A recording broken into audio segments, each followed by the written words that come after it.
Hi everyone, Clara is here again. Welcome to Difference Frames the World, a demonetized channel to see the world differently. In the past several days, we uploaded 3 episodes of the series about Japan's surrender, and also the first episode of the series about the relationship between Britain and China.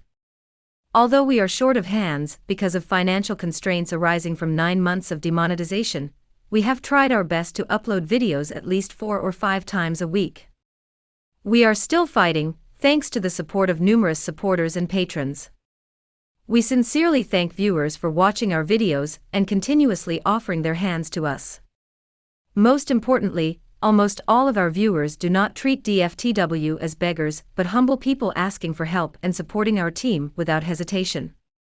Today, we want to discuss the G7 finance ministers' joint statement to set up a price cap on Russia's oil, which US President Joe Biden had proposed earlier. Since the Ukraine war broke out on February 24, 2022, the West has not given up sanctions on Russian energy. On September 2, 2022, G7 finance ministers agreed on setting up an upper limit for Russia's oil, saying, "We have made clear our common political will to introduce a price cap on Russian oil." European Commission President Ursula von der Leyen said the same day that the European Union should impose a price cap on Russian gas, to thwart Russia's attempts to manipulate the EU energy market. Her words became a catalyst, however. European gas prices soared by 30% as if someone manipulated them to prove her correctness. Many speculated that it was related to the Russian side stopping gas supply to Europe due to maintenance. Germany refused to give the green light to the Nord Stream 2 pipeline, which had been ready for use before the outbreak of the Ukraine war in late February 2022. In early September, Russia stopped the natural gas to Europe, saying Russia needed to solve the Nord Stream 1 technical problems. Russia takes its time, but Europe cannot wait. Russia is reshuffling the world's oil export market and accelerating Russian energy's strategic shift to the east, notably to China and India.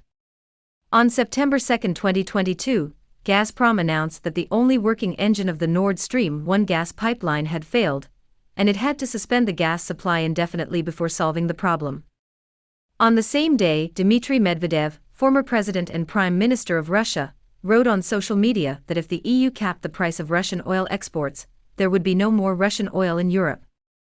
It is worth mentioning that 5 G7 nations are located in Europe, and they rely heavily on Russia's energy to keep their countries running. The other 2 G7 members, the US and Japan, cannot easily say no to Russia's energy without harming their domestic energy markets. As we mentioned in yesterday's video, the US also buys Russia's oil through India, paying a considerable commission to India.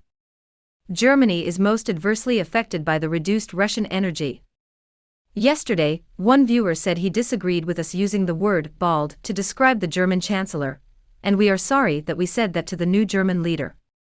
The viewer is correct, and we should not attack Mr. Olaf Scholz by emphasizing his less hairy head, even if we doubt it contains enough wisdom that an ordinary national leader should have.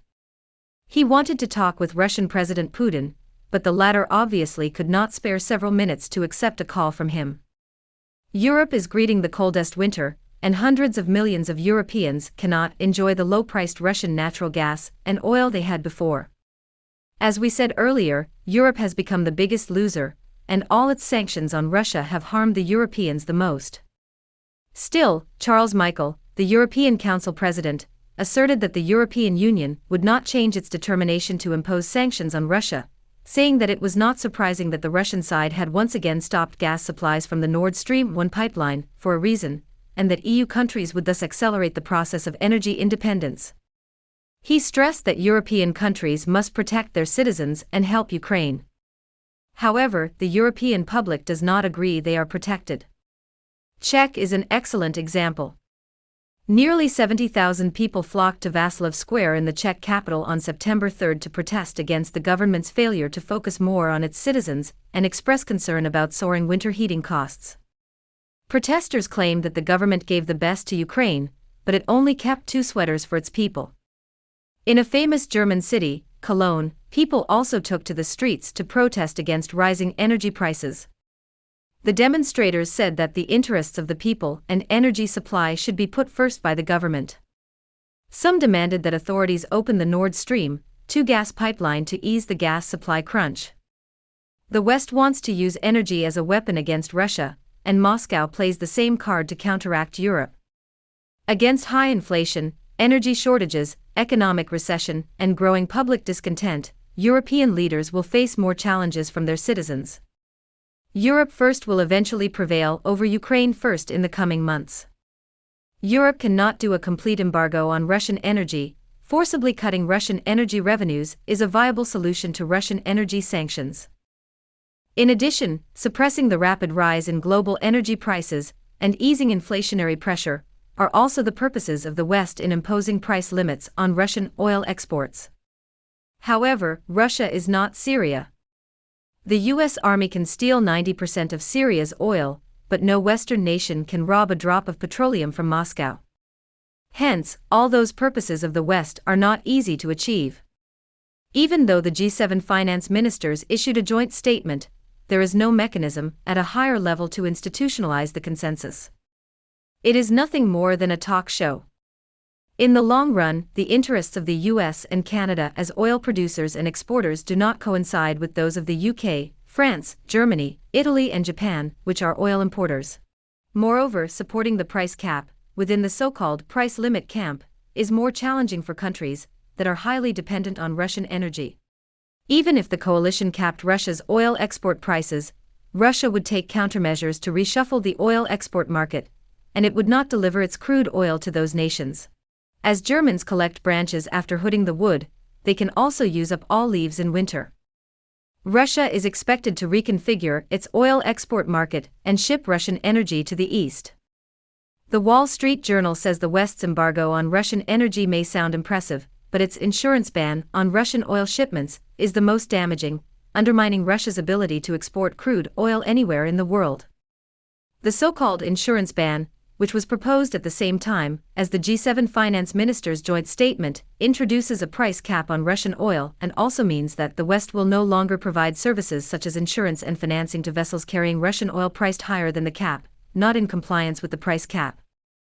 Nonetheless, such an insurance ban will help insurance companies in the East outgrow their Western counterparts, and G7 nations' insurers will have a hard time.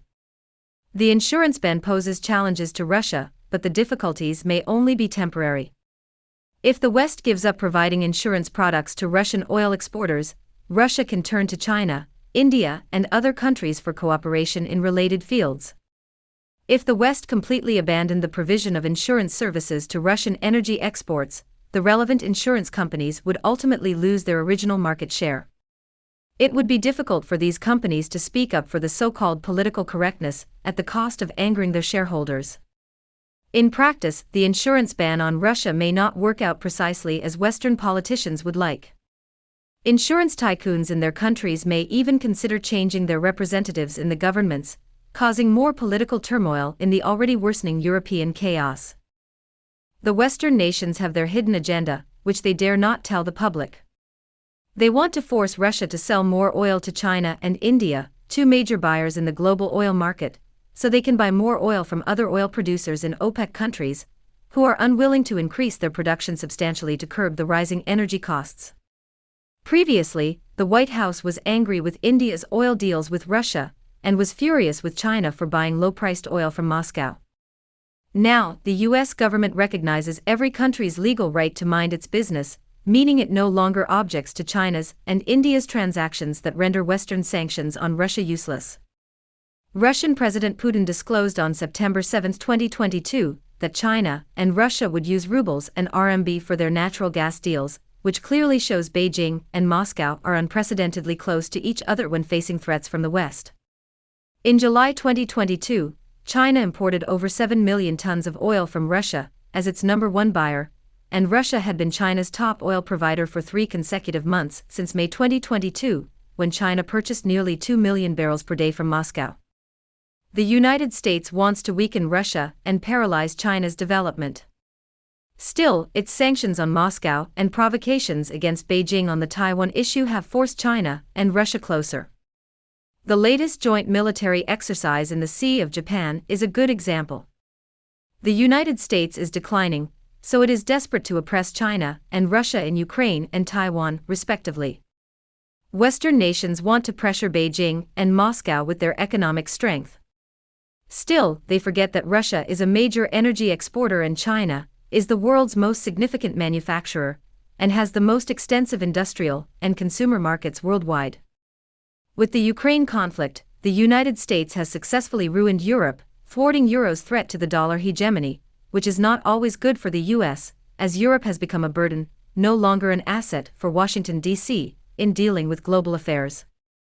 We will see how things are unfolding between Russia and the West shortly, and before long, we will find which side will win first.